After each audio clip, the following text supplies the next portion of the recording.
আসলে আজকে আমাদের কোর্টে কয়েকটা পিটিশন আমরা মুভ করেছি। তার মধ্যে দুটো ইম্পর্টেন্ট পিটিশন ছিল যে দুজন ব্যক্তিকে গ্রেপ্তারি পরোয়ানার জন্য তাদেরকে আমরা গ্রেপ্তারি পরোয়ানা চেয়েছি, প্রোডাকশন চেয়েছি। তো সেই দুটো অ্যাকসেপ্ট করেছেন কোর্ট। আরেকটা বিষয় হচ্ছে যে আপনারা জানেন যে কোনো ডিজিটাল ডাটা, এই মামলার একটা ইম্পর্টেন্ট পার্ট হচ্ছে ডিজিটাল তথ্য উপাত্ত। এই ডিজিটাল তথ্য উপাত্ত কোর্টে প্রেজেন্ট করার আগে এটা সার্টিফিকেশনের প্রয়োজন হয়। যে কোনো অথরিটি, বাংলাদেশের সার্টিফাইড অথরিটি হচ্ছে আমাদের সিআইডি, সেখানে তারা এই ডিজিটাল এভিডেন্সগুলো সার্টিফাই করেন যে এটা আসলে সঠিক কিনা, এটা সঠিক জায়গা থেকে রেকর্ডেড হয়েছে নাকি এটা ভুয়া, অথবা এটা কোনো এআই দিয়ে বানানো কিনা। এই যে বিষয়গুলো, এটাকে পরীক্ষা নিরীক্ষা ছাড়া আদালতে উপস্থাপনযোগ্য হয় না। এটা জাতীয় আইনে এবং আন্তর্জাতিক আইনে এই বিধানটা আছে।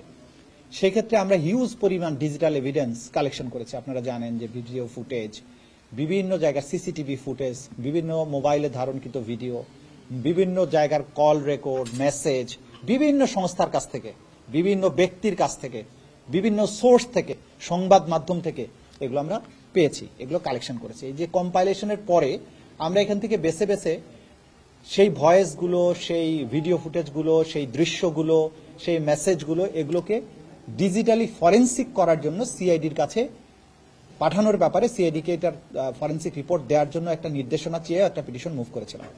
সেই পিটিশনে আমরা আমাদের প্রাপ্ত তথ্যগুলো ওরা সার্টিফিকেশন দেবে। সেই ক্ষেত্রে ওনারা যদি কারো বিশেষ কোনো ব্যক্তির নাম বলে থাকেন, সেটা কোনো বিশেষ ব্যক্তির নাম, আসলে ওভারঅল সমস্ত এভিডেন্সের ব্যাপারেই আমরা পার্ট পার্ট করে তাদের কাছ থেকে ডিজিটাল ফরেন্সিকের টেস্টের জন্য আমরা সেখানে পাঠাচ্ছি। এই মর্মে কোর্টের কাছ থেকে আদেশ নিয়েছি। আমরা কিন্তু এখন পর্যন্ত মানুষটি প্রসিকিউটর এইটুকু বলতে পারি যে জুলাই আগস্টের গণহত্যা সংক্রান্ত রাষ্ট্রের বিভিন্ন গুরুত্বপূর্ণ ব্যক্তিদের কল রেকর্ড সিআইডি কে যাচাইয়ের জন্য আদালত নির্দেশ দিয়েছেন, এইটুকু বলতে পারি। আর সেটা বলতে পারেন, বিভিন্ন ব্যক্তিদের শুধু কল রেকর্ড না, বিভিন্ন ফুটেজ, ডিজিটাল এভিডেন্স। শুধু কল রেকর্ড বললে কিন্তু একটা ভুল মেসেজ যাবে।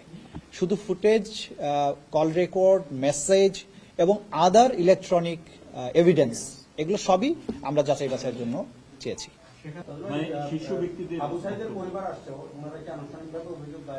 হ্যাঁ, অভিযোগ দায়েরের প্রক্রিয়ার মধ্যে আছেন, আমরা সেটা নিচ্ছি আর কি। এখন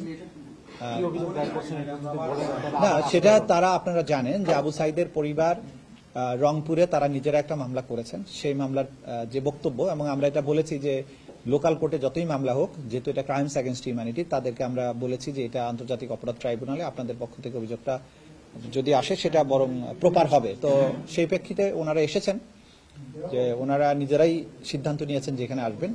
তারা আজকে এসে সেই ঘটনাগুলোর বর্ণনা দিচ্ছেন এবং আমাদের কাছে লিখিত অভিযোগ ওনারা দেবেন। এই প্রক্রিয়া চলছে।